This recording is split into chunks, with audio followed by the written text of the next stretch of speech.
हे बघा गवत पुरं जळालंय.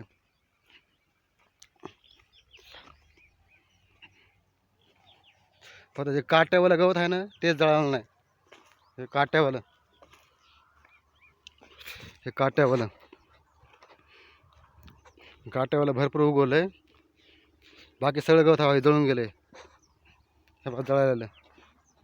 हे बघा जळालंय गवत. हे जळालंय गवत.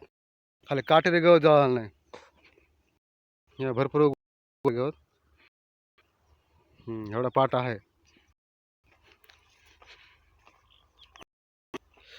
काटेरी गवत आता एवढंच आहे, बाकी काय नाही. बाकी गवत आहे ना पुरं जळायला बा हवा असलं. एवढं मोठं सुद्धा गवत जळायला हे बी. हे गवत हा बा इकडे सगळं गवत पुरं जळायला हे बा पुरं गवत जळालंय. काकडे आपण खुरपलेले बघा साईडनं पुरं गवत पांढरं पडले. पुरं गवत जळालं हे. कसलं गवत पुरं जळालं बा. इकडे पुरं गवत जळालं.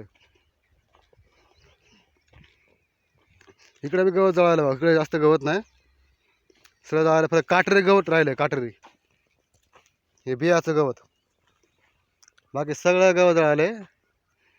आणि ऊस जर आता बघा मला व्हिडिओमध्ये दिसत असेल थोडा थोडा पिवळा पडलाय.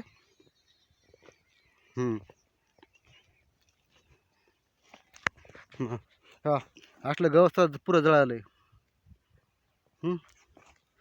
पुरं गवत जळालंय.